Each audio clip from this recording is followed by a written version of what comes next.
Day 2, starting off with the coaches class, Georgia DOT.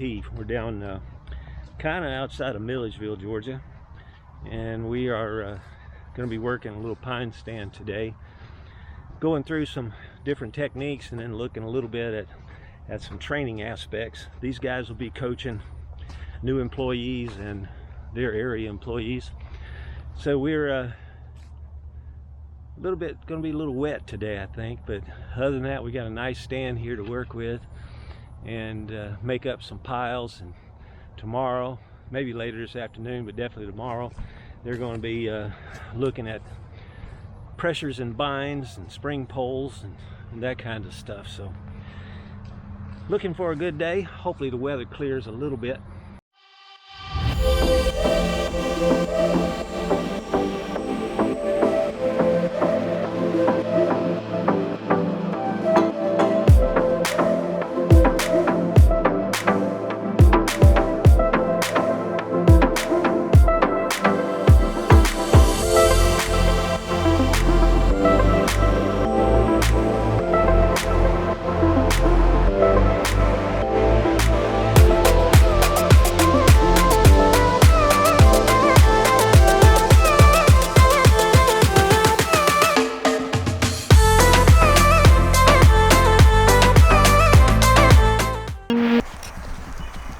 Great training site here because kind of little forest roads set up, and so we've got some situations we worked with similar to a roadway down through.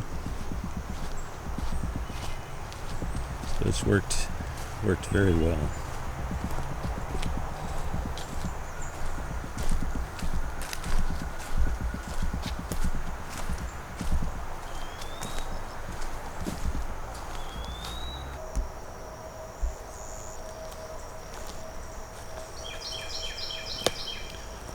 So simulated pine tree across the road. Do we start at the tip? Do we start at the butt end? Work towards the tip? What's the best way to go?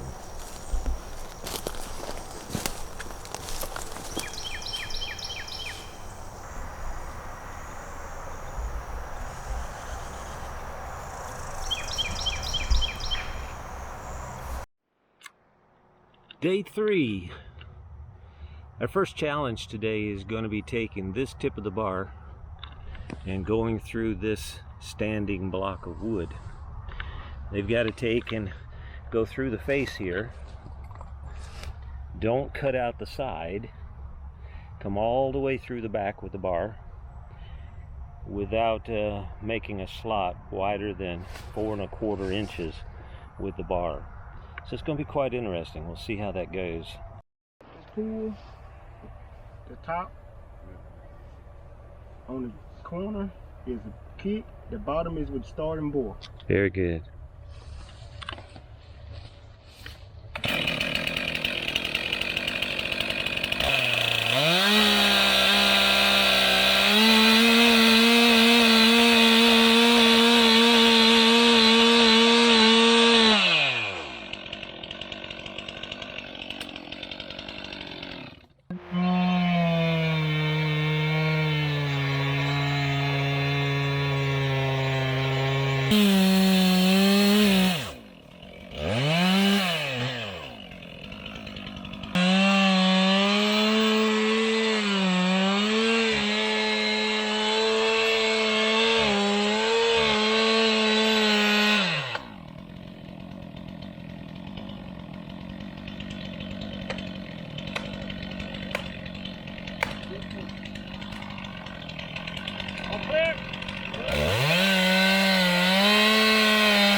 Here it go.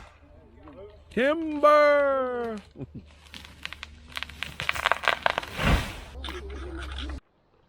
Just finishing up felling, and guys did pretty well today. We cut some larger pines. We cut some deadwood, big pine tree, kind of a close call.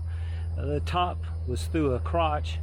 It actually, as it slid down, it flipped it back up through the crotch and headed back towards the stump, and very, very close call.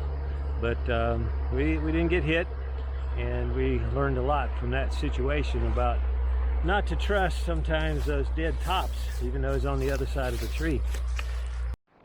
We don't give you a paper, but you don't call for 300 too. And that when I transfer it over.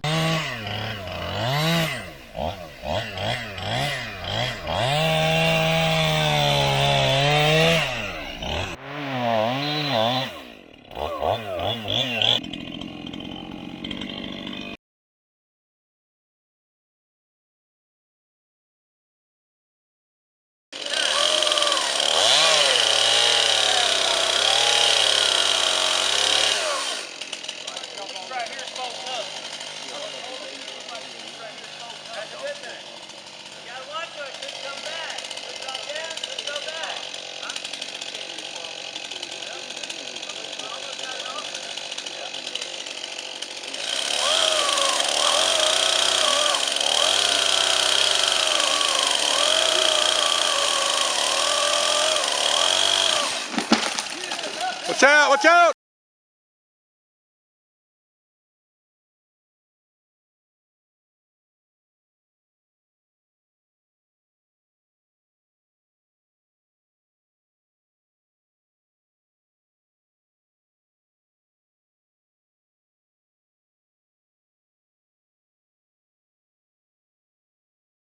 Broken, shot back this way.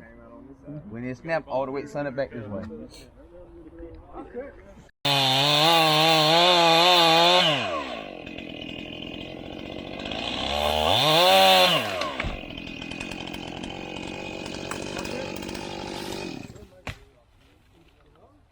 Another one dangling on that side over there.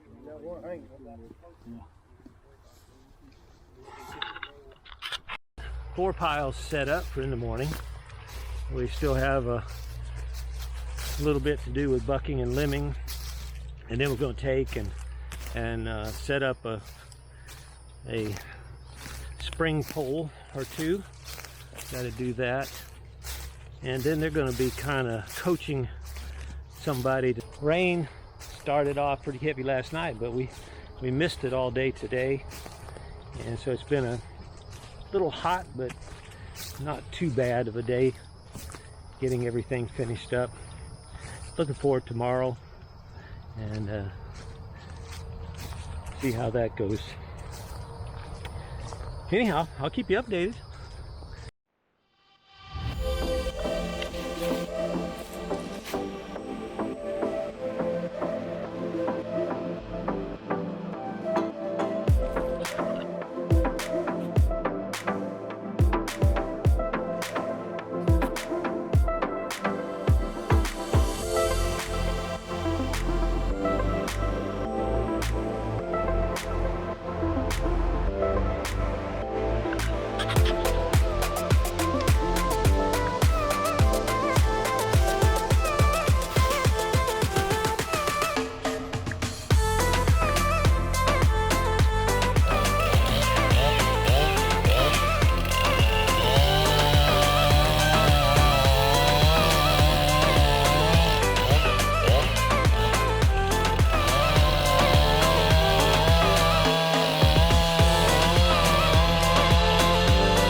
On the top here, deep enough. I'm gonna drop me a wedge in it, and then I'm gonna go on through with it.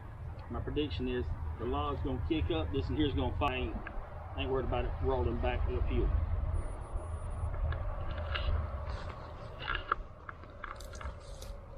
So where's your compression side on that? It's gonna be on the top. On top?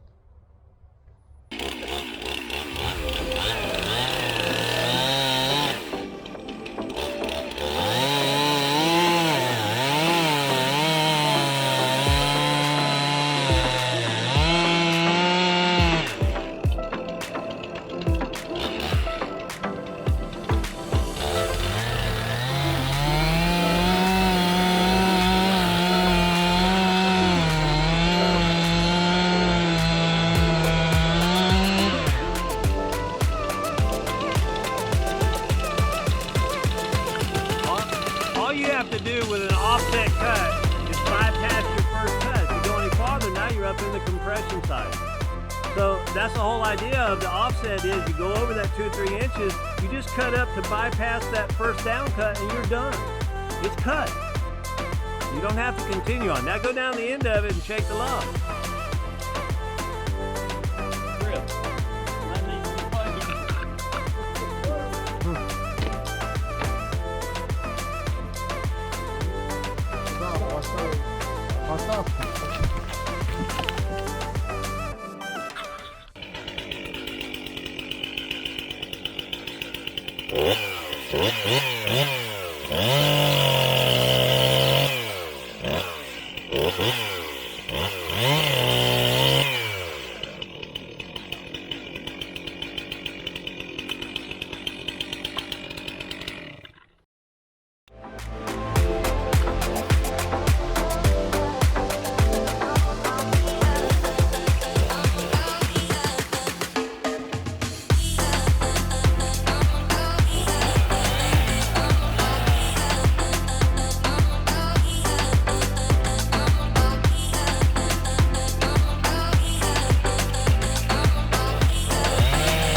All right, let's think about this. And what is there a lot of weight there? You think?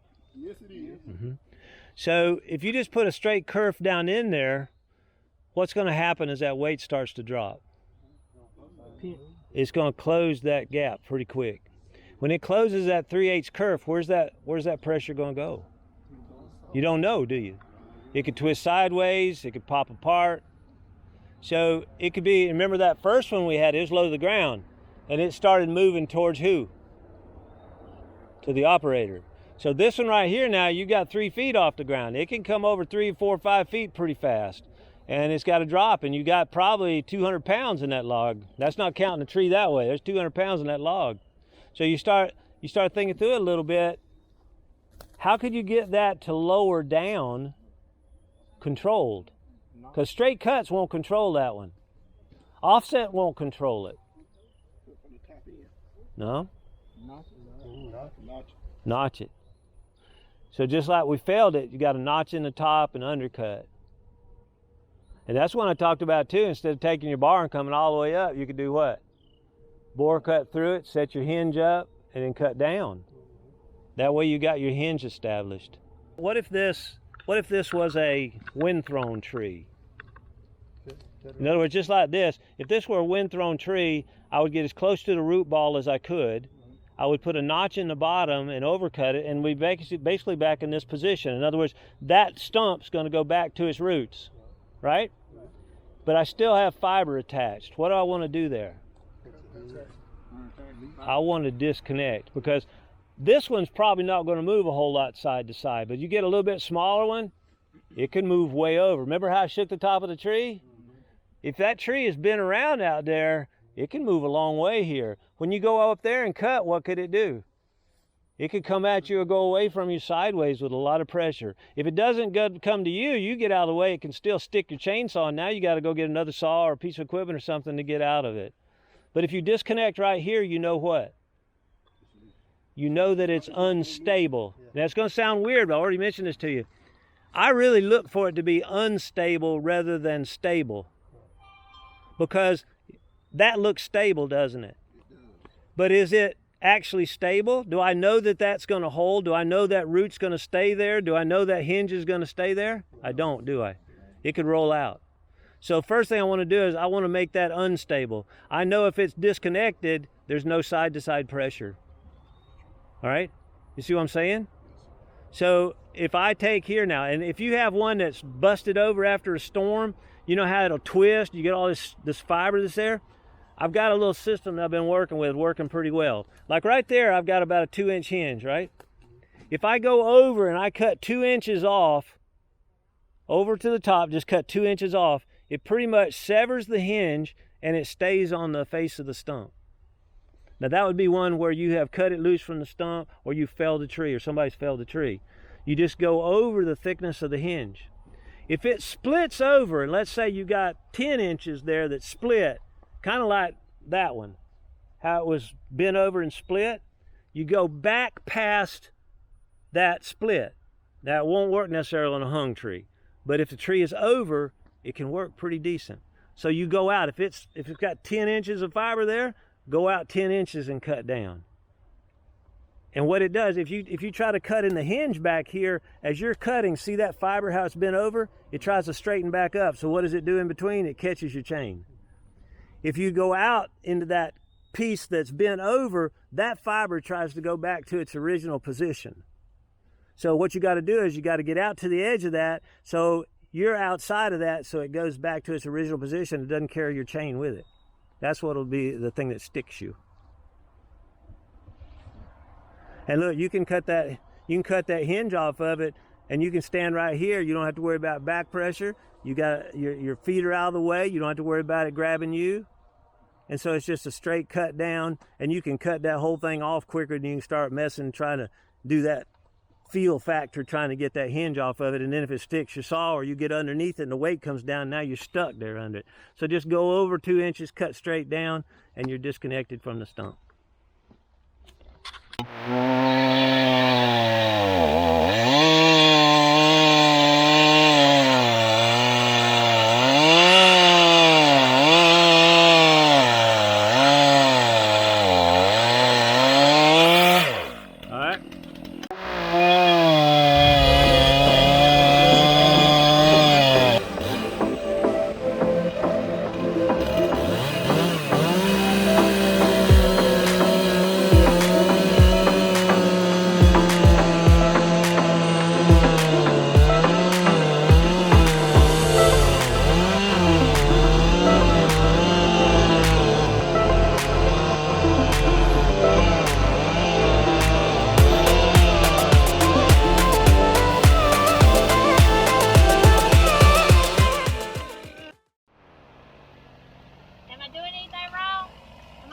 Not so far.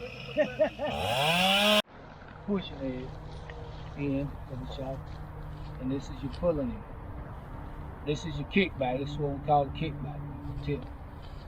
And this right here, use more for boring, like you boring into a log. Starting it on the ground. Let me hold on a second. Well, I ain't starting it. Okay, yeah. Starting it on the ground. What you'll do, you'll put your foot on it. Heel. If it's a cold, you go straight to choke. Okay, so it don't actually fire up when you pull it the first time when you put choke on it. Okay. And then what? Put my foot right here. Yeah, you can. And I'm not going to start it up, but when you said push it down, The choke. the choke, and then do I hold this? No, Or, you should. okay, and then what do I do? Just let it run for about a second or two, and then you gas it to come down, to idle it down. How do I gas it to idle it down?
you. That curve, where your curve comes up, it'll pinch you.